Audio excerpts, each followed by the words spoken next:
Hey, what's up guys? Kenneth here from the LEGO Republic, bringing you another LEGO City review.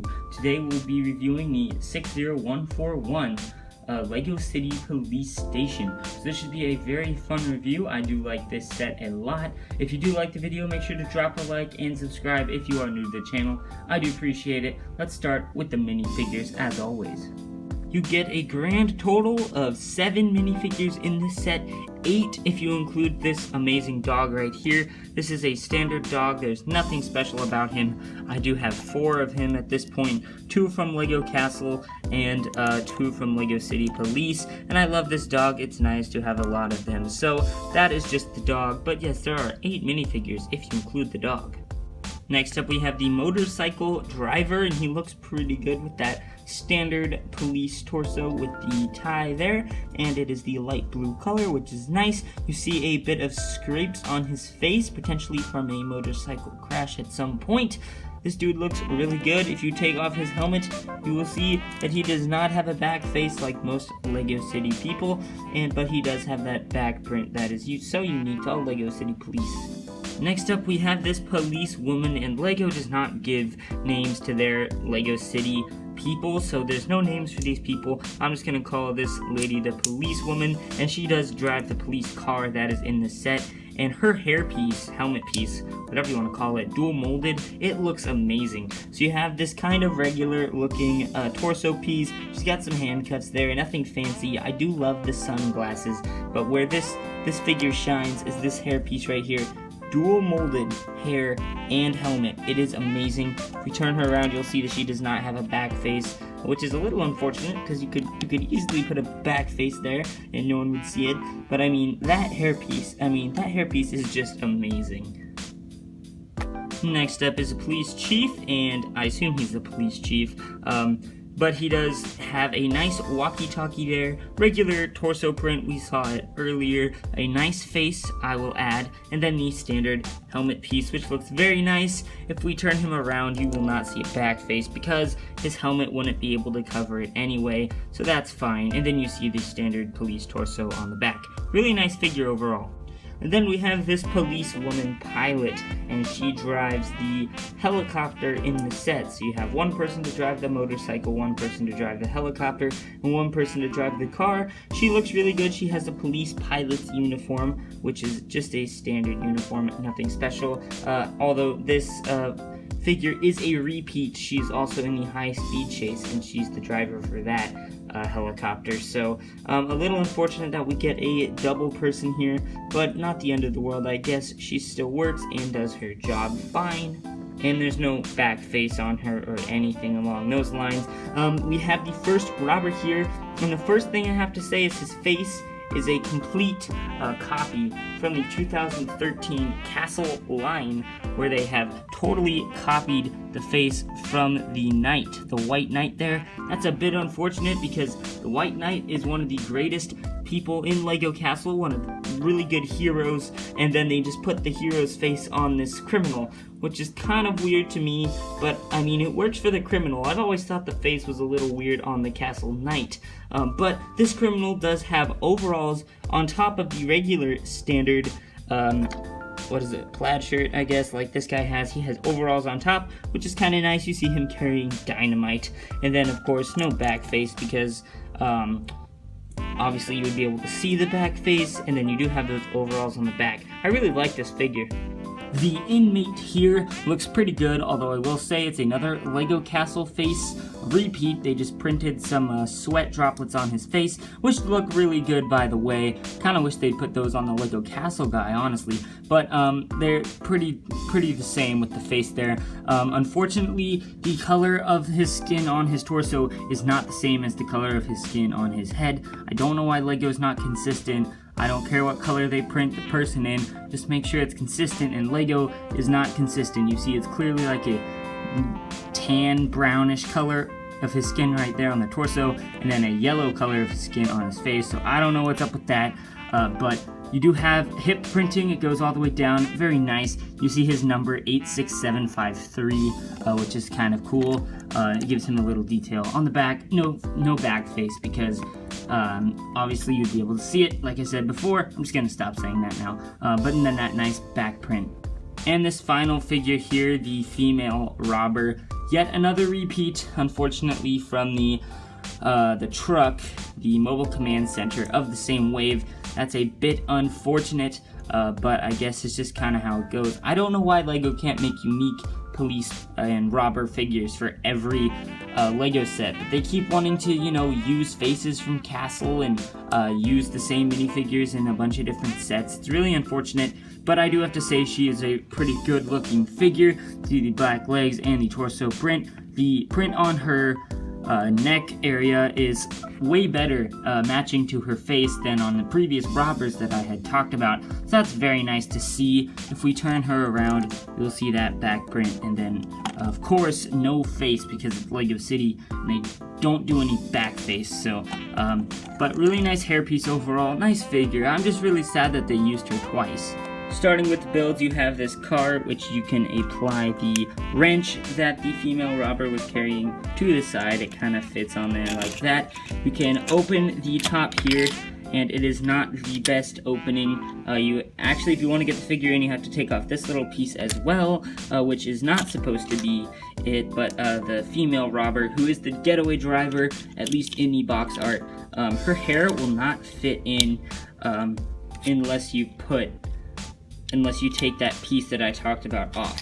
But then after that, she fits in very nicely. It's a very snug fit, but she does finally fit in there. And then of course on the back you have this little like construction thing which can turn around and lift a person, you know, up, and you'll see what that does. But basically what we do is put the dynamite robber in here like so he can, you know, blow up whatever he wants. And then it just kind of comes back and sits like that. Really nice little build. It works for what it is, and it's a nice getaway car.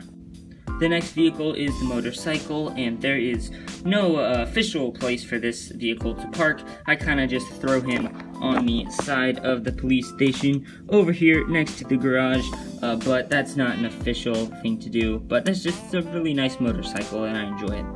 For the other two vehicles, we're going to have to bring in some of the station here. This is a very nice garage door. It kind of just goes up like so. It works like an actual garage door. I mean, it goes back in there a full 90 degrees. It's a really cool thing, and then you can actually take this car out.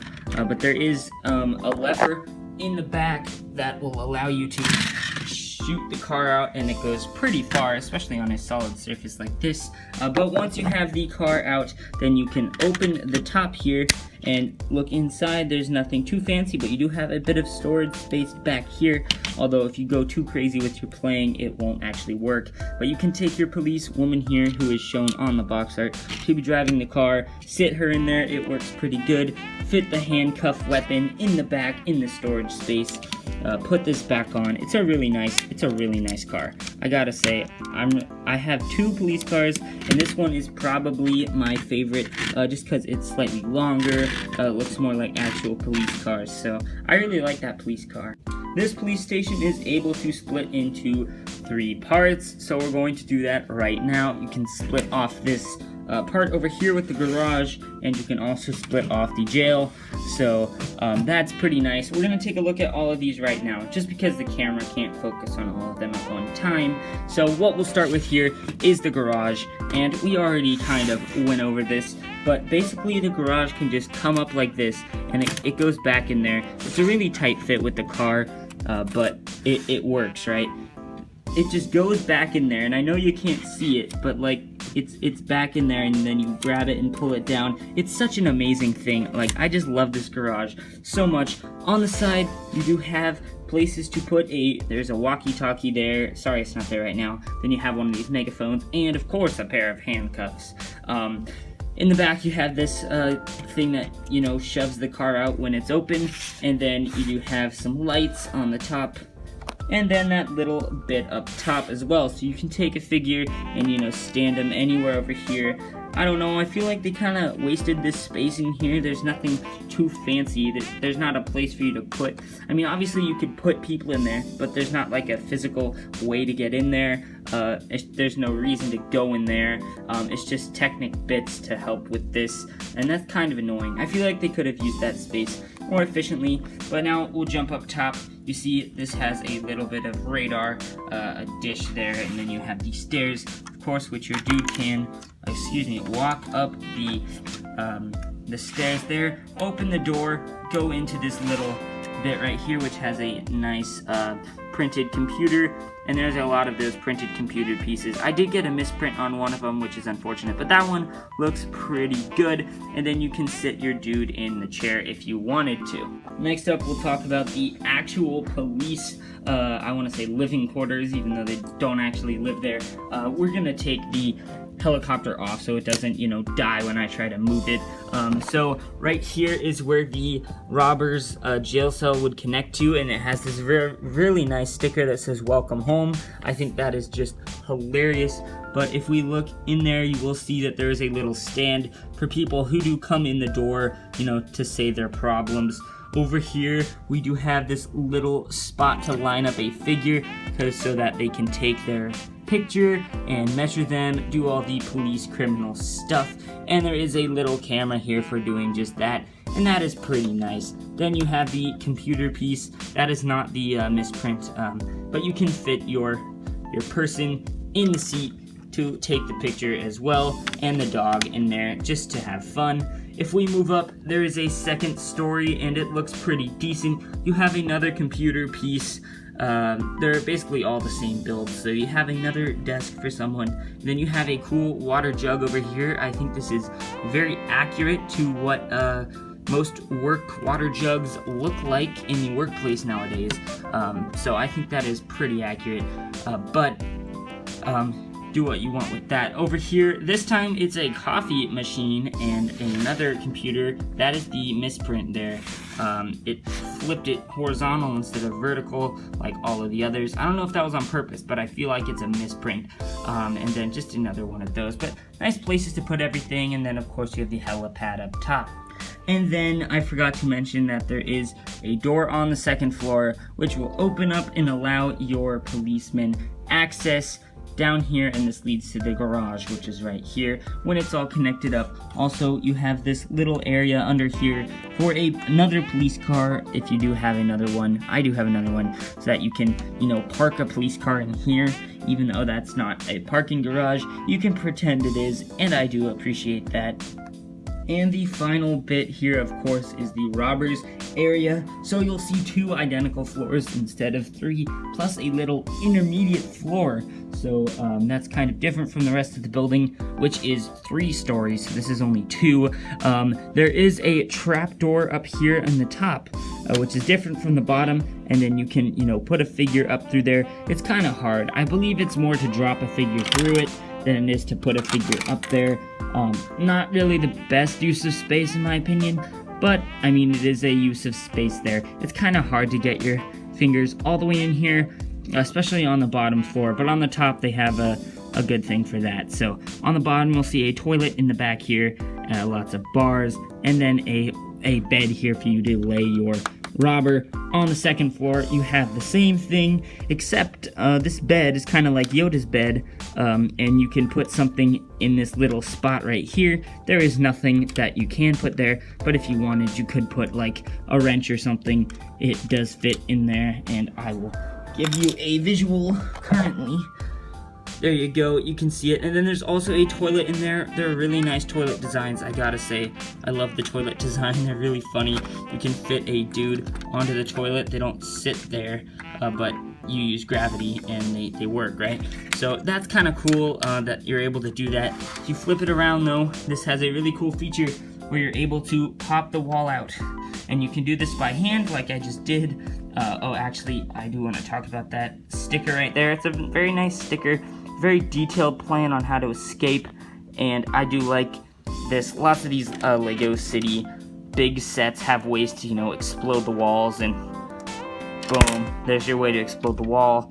I'll go into it currently. So basically what this entire floor is for the Technic connection to, you know, blow up the wall. So what you do here is you pretend that your car comes along and it opens up this panel, and then it sees this button, and you push in on the button, and when you push in on the button, boom, it pops out. But you pretend that the dynamite blew it up, right? And then when you want to reload it, then you kind of turn this clockwise, and it'll turn this little thing in here.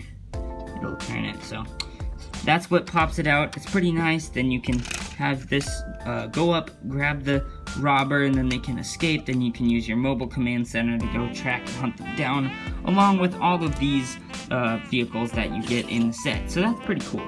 Let's talk value for a second. This Lego set is a great Lego set for $100. I forgot how many pieces it has, but what an amazing set. I mean, just look at how much you're getting. You never get this much. You're getting 8 minifigures if you include the dog, which is way more than you would ever get in Lego Star Wars. Lego Star Wars is not even giving you 4. It's not even giving you 6 minifigures for $100. You have to pay $160 to get 6 minifigures. And honestly, 8 minifigures for $100 is really nice, along with this super huge build. There's so much playable aspects. This is definitely a play set for little kids and for people with the mind of little kids, so I guess that's why I like it so much. But this set is just such an amazing set. I really do enjoy it. I really love that I have it. I only have 3 police sets, but I'm pretty sure that's good on my collection for now. So just what an amazing set. This is the set that if you're gonna get one police set, this is what it is, because you get everything. You get a helicopter, you get a motorcycle, you get a car, you get some robbers, like, you get the main base. That is what this thing is for. It's huge. Like, this thing is just huge. The build took a while. There's a lot of big pieces, which is probably why it's so big. But there's a lot of place to put figures. There's so many places to put figures, and you can play with this over and over and over again. It's that fun. So I might have, exaggerated a little bit, but I do really think that this is a good set and well worth the $100 retail price. If you can get it for $100 retail, I would totally do that. Maybe even for a little more than that. But this set, I believe, is retired at this point in summer or fall 2020. I believe it retired last year in December. But if you like I said, if you can, I would totally buy this for the retail price. Well, I hope you guys enjoyed the video. If you did, make sure to drop a like and to subscribe if you are new to the channel. I do appreciate it. Leave your comments in the comments section down below. I would like to hear what you guys think about this Lego set and whether you agree with me on my review. So thank you guys for watching. This is Kenneth from the Lego Republic, and I'll see you in the next one.